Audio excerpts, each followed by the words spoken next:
really just frustrating, obviously, just because we're in a championship battle, we can't really lose out on points like that, and we've kind of opened up the race for the others to score points. Alex Albon could not have put it better there, and it shows a clear sign of some worried faces at Williams as their 7th place is under threat. The threat of AlphaTauri with their solid driver lineup and Red Bull connection. In the last 3 races, AlphaTauri have scored over 3 times the amount of points that they had up until the Austin Grand Prix and are now right on the tail of Williams. They were rock bottom of the Constructors' Championship after scoring just 5 points all season and were on course for their worst season ever. But then, after some impressive drives from Tsunoda, Ricciardo and Lawson, and with a sprinkling of inspiration from the Red Bull RB19, AlphaTauri have now leapfrogged Haas and Alfa Romeo and have their sights set on Williams' coveted 7th place. So with 2 races to go, we are now looking at a real showdown, and it is going to be fascinating to see how this is going to play out. And this fight is getting really interesting. For those people who said that, oh, Max has wrapped up the championship and the season's getting really boring, have a little look further down the order and you are going to see some serious battles going on.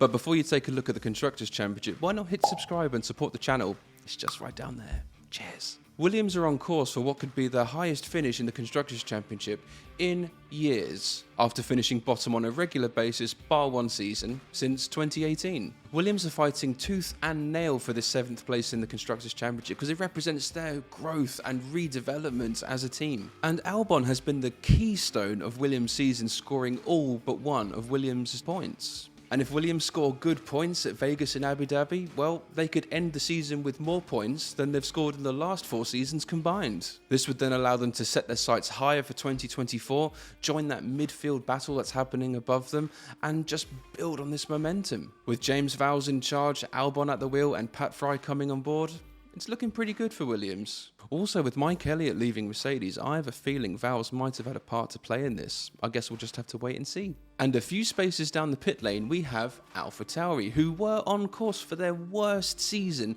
in years, including the days from when it was Toro Rosso. And so, very different to Williams, the mentality of AlphaTauri this season has been one of damage limitation and just trying to salvage the season as best they can. They started the season with what was easily the worst car on the grid, and things were not looking good for AlphaTauri at all. By the mid-season break, they'd scored a grand total of 3 points, all courtesy of Yuki Tsunoda, and replacing a faltering Nick De Vries with Toro Rosso and Red Bull old boy Daniel Ricciardo. A great signing for AlphaTauri. And then a gradual turnaround appeared to happen. After the mid-season break, some updates for the car began to creep in, which may or may not have been from Red Bull, and then Tsunoda, Lawson and Ricciardo all started to score points, bringing them to a total of 21, leapfrogging Haas and Alfa Romeo, and now in touching distance of Williams. Now both teams need this 7th place desperately. It's worth $87 million in prize money, but with 8th place just worth $78 million, that $9 million gap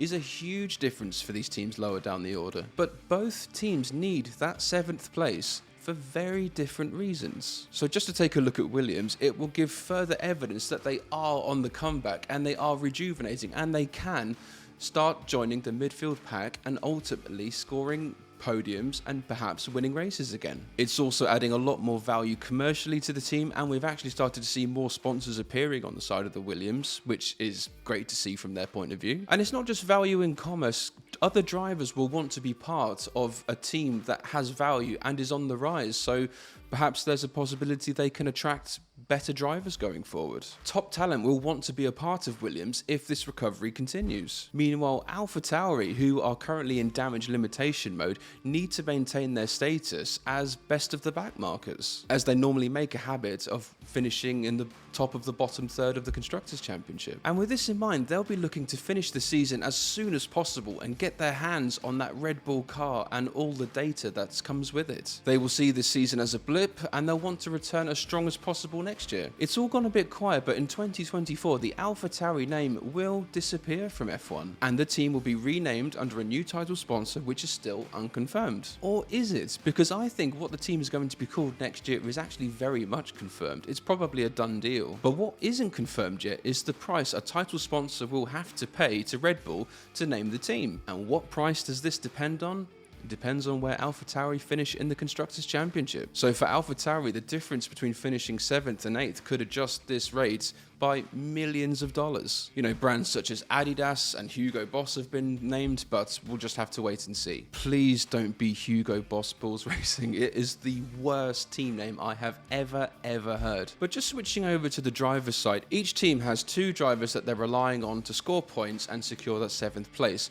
But to be honest, I think AlphaTauri have a strong advantage over Williams in this area. Unlike Williams, who have had to rely on one driver to do the heavy lifting this season, AlphaTauri currently have 2 drivers that they can rely on to score points whenever they are available. And this puts Williams at a big disadvantage because they can't rely on Sargeant to finish right behind Albon, let alone in front of him. AlphaTauri can quite happily rely on Tsunoda to finish 8th and then have Ricciardo directly behind in 9th, or even just in front of him. They have that luxury. And in worst case scenario, they could even have Lawson step in case one of the drivers was unwell, and he could score as well probably. So it's just having that depth in drivers that Williams don't have right now. Also, Red Bull and AlphaTauri do have a cutthroat reputation when it comes to replacing drivers who are not performing well for their team. And with that, there's been some good decisions and there's been some bad decisions. But dropping De Vries for Ricciardo was an excellent move, and it's so much better to have a decent driver in a bad car than a bad driver in a bad car. And now flipping this back over to Williams, they have a much more of a different mentality where they don't drop drivers mid-season, even if they're doing very badly. I mean, look how long Latifi held on for, even if he was a pay driver. But you do wonder, should Vowles have gambled on dropping Sargeant mid-season and maybe bringing in someone with a bit more experience and just generally a safer pair of hands, just like AlphaTauri did? Now, commercially, they probably wouldn't have been able to drop Sargeant, and so you can see why Red Bull snapping up Ricciardo when he was at a loose end was a great move for them. Williams are having to put all their chips behind Albon right now because from what we've seen, putting any new parts or anything onto Sargeant's car doesn't give the team any benefit whatsoever. And with Vegas having long straights, which traditionally benefits the Williams car, it is also an unfamiliar street circuit with very unforgiving barriers either side of the track. And normally this is the sort of stuff Logan has trouble with, unfortunately. But being a home race, hopefully he can pull something out of the bag. But if there's any positives to take from Williams' current driver lineup, it's that Sargeant will absolutely not try and race Albon, or get stroppy if he's asked to let Albon pass. Unlike at AlphaTauri, where the drivers are perhaps much more in it for themselves and will ask for justification from the team if they receive an order to let the other guy past. And because the 2 AlphaTauri drivers are much closer on track, they run the risk of clashing with each other during the race. Now, please share your comments below on this, but I think in the spirit of Formula 1, it is much better for Williams to finish higher than AlphaTauri. You may not agree with this, but here's why. Williams have got to where they are completely on merits. They have to build their own car, develop everything in-house, manage everything themselves. It's not like AlphaTauri where they can pull in parts from, say, Red Bull and perhaps pull in drivers from Red Bull, where they can kind of get themselves out of jail a bit easier. Had AlphaTauri been left on their own to develop what they had at the start of the season, they'd be nowhere. In fact, I think Haas would probably be running rings around them right now. Sure, I mean, right now, AlphaTauri might be marketing themselves as a sister team to Red Bull and no longer the junior team, but I think in the cold light of day, if Helmut Marko or Christian Horner tells the team to jump, they're just going to say, how high? But the big question is, who is going to come out on top and secure that 7th place in the Constructors' Championship? Although AlphaTauri have the momentum right now, the overall layout of the circuits at Las Vegas and Abu Dhabi, on paper anyway, should suit the Williams car better. And with this, Williams need to either outperform or match AlphaTauri, whilst